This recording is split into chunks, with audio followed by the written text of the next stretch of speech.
Hello. Turns out these are quite short. Let's say this one's as short as last one, which I think was about 7 minutes. I'm recording these in a row. Bit of a sesh. I'm recording this how WWE actually recorded back in the day, which is not live. So here we go. So the go home before In Your House. Hunter Hearst Helmsley on the pre-show defeats Fatu. Again on the pre-show, Jim Duggan gets a 60s. That makes me happy. I've signed Jim Duggan. He's come. He's arrived. Jim Duggan's here. Because Barry Horowitz is beaten by Jim Neidhart, gets 61. I'm happy with that. That's solid mid-card. Lower mid-card kind of area. Okay, we kick off the show. Yokozuna and Owen Hart don't pair well as a team. I don't know if that tells you what's going to happen, but they don't work as a team. But it's just, to give them a win ahead of... And they defend their tag titles ahead of In Your House. Ted DiBiase comes out and he's got the lads with him. The lads. Owen Hart and Yokozuna. And Ted DiBiase says that the reason he bought Camp Cornette is this match. This match is why he bought Camp Cornette. Because he knows Owen Hart and Yokozuna will walk out, not just tag champs, but Intercontinental and World Champion. They'll have all 4 belts and they will march forward united as a $1 million corporation, having all the power, all the gold.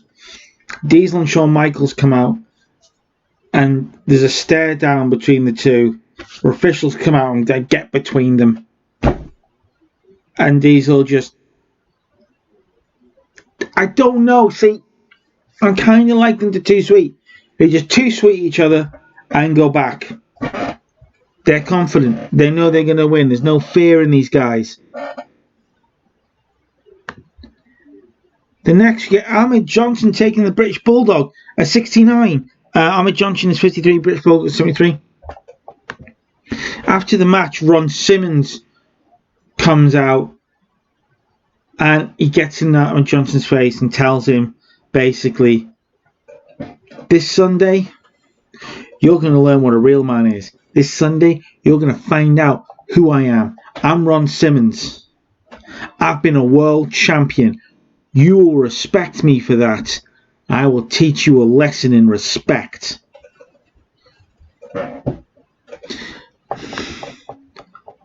Then, Dean Douglas is in the ring, and he standing there like no music hits. He's got a match coming up, and then, bang, that's not even the right start.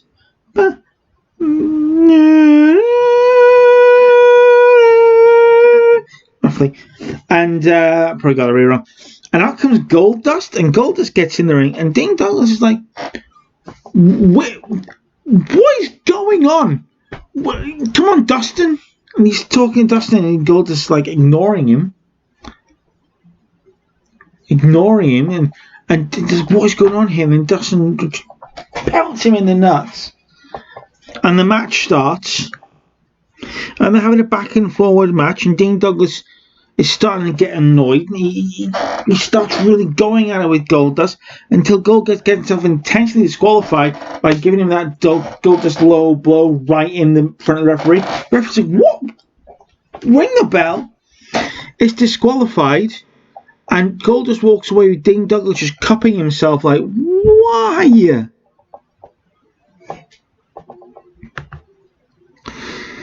Then we go to a pre-tape segment.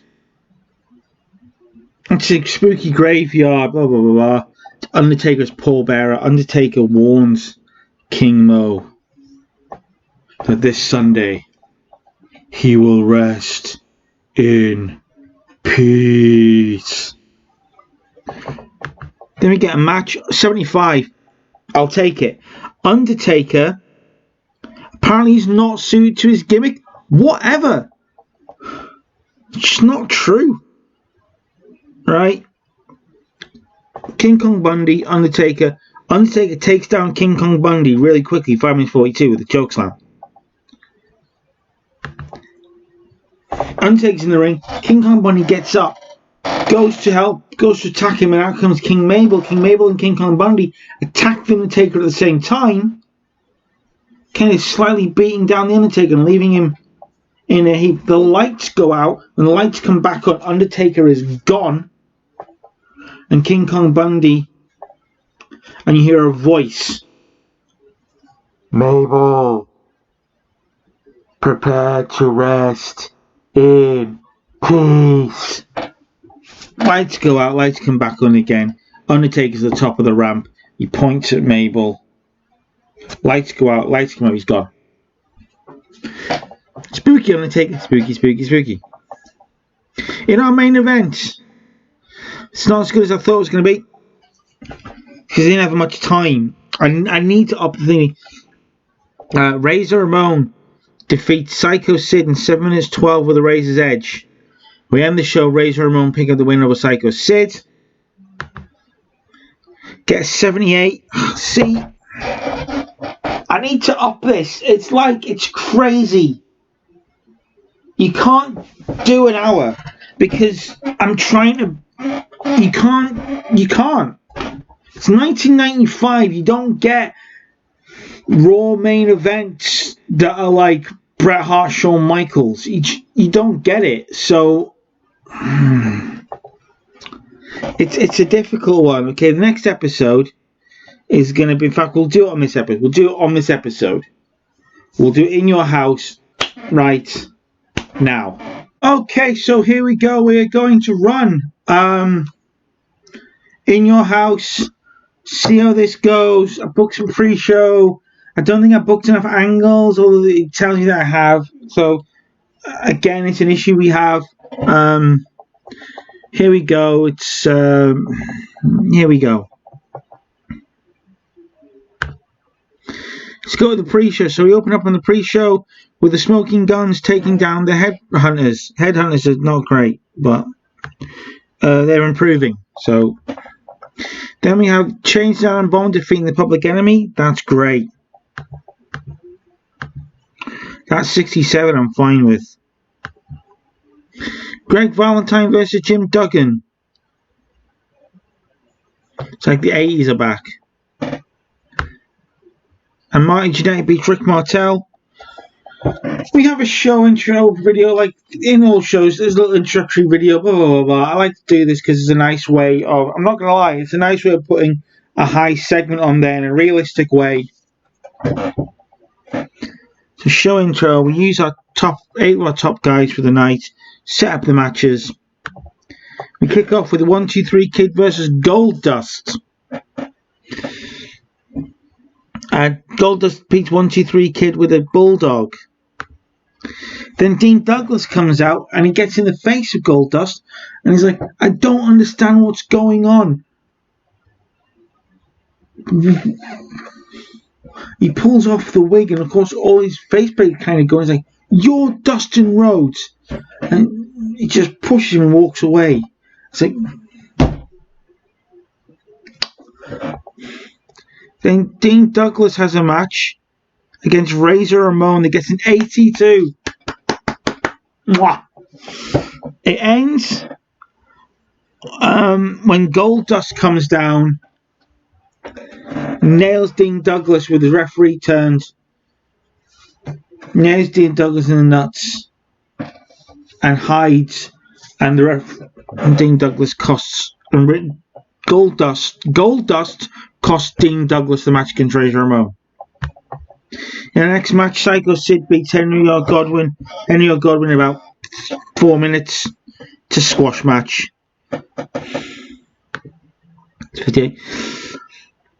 Superb wrestling, good heat. Bam and Bigelow got great chemistry. Gets 76. That's weird. Alright, fair enough. They both got 80s. Why is it not in the 80s? Whatever. With 35,000 people in the tri-state area. Then British Bulldog celebrates his win.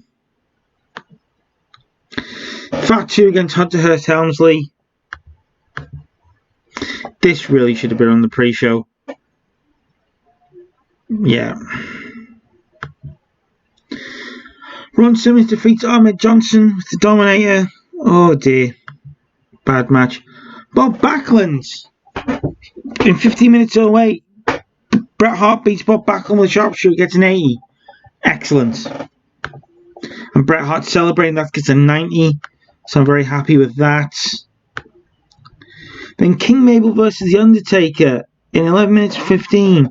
No psychology. Mabel gets a 67. I'm more than happy with that. No worker improvements. Undertaker beats King Mabel. Then what happens is Mabel's laid out. Undertaker stands over him. The lights focus with a spotlight on the Undertaker. When he brings his arms down, all the lights go on and Mabel is gone. He's made Mabel disappear. Some terrible fat joke, blah blah blah. Then we get a little Savio Vega Waylon Mercy match. A little pee break match. A little pee break match. This does what it's meant to do, is bring the crowd back down. Video plays hyping the Dude's Attitude against Owen Hart and Yokozuna. The match gets an 81. Man, imagine if I put Bulldog in instead of Yokozuna. That could have done quite well. Shawn Michaels makes defense number 7 of his Intercontinental title. Defense number 27, and Diesel and Shawn Michaels win the World Tag Team titles. Diesel hurt Yokozuna. Then the Dudes with Attitude celebrate as we go off the air. And we get an 82. So you don't lose anything. We gain in 28 regions, we don't lose anything. And that's quite important. We're just going to go on. I'm not going to make a post-show speech. Razor Ramon is clearly... I'm starting to rethink all my Mania plans. Because clearly Razor Ramon's the guy to get behind. You know?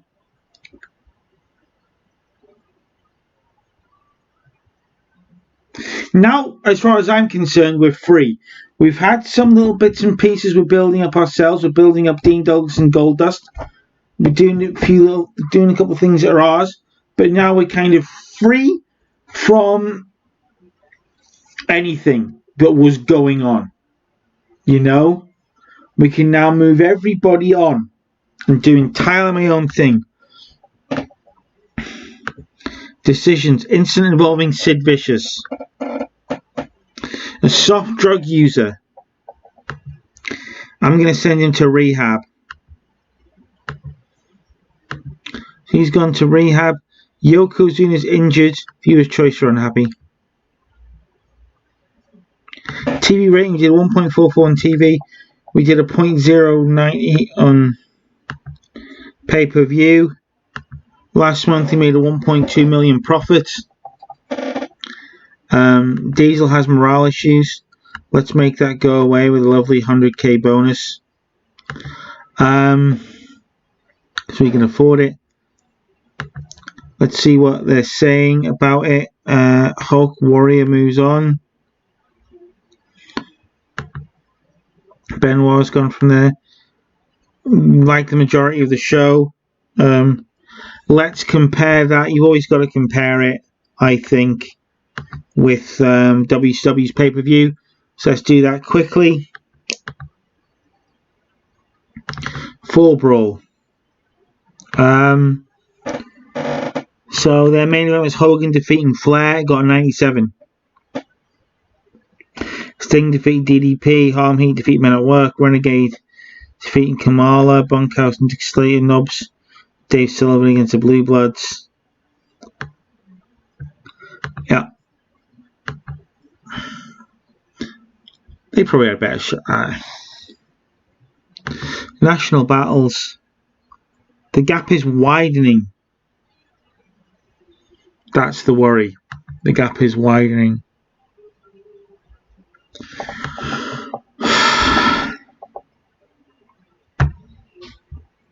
Right. I'm going to chuck...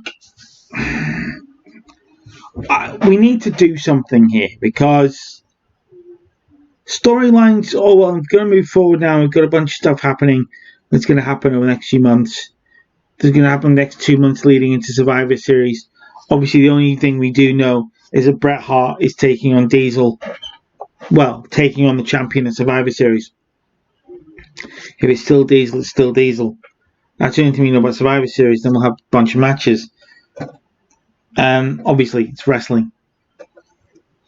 Do I cancel Superstars and launch like a whole thing, like a second day show?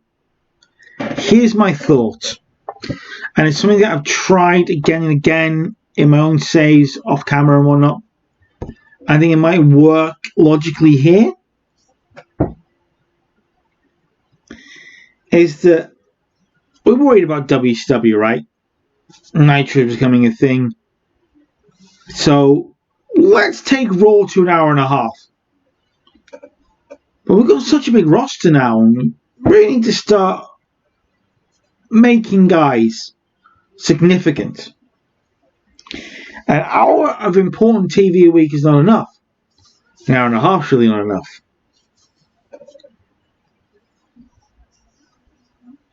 So, two choices. We can take Raw to 2 hours, which only happened because Nitro went to 2 hours, I believe. Or we can launch a second A show and do a roster split, not a brand split. We split the rosters. WWF East Coast, WWF West Coast. You have essentially two conferences within the World Wrestling Federation. You copy the NFL, the NBA, you know, the AFC and the NFC in American football, and you have two conferences, and you have a champion, and the titles are still the same, but you have a champion, and you have a conference and a conference, and it's just the same, and they kept separate, except for big pay-per-views when they come together. Is that an option? We are years here away from a brand split in the WWF. I just know right now, with an hour of TV a day, like, I cannot work this roster into an hour of TV. Like, I cannot get all my main eventers without having them fight each other onto the pay-per-views, onto an hour of Raw. It's not possible.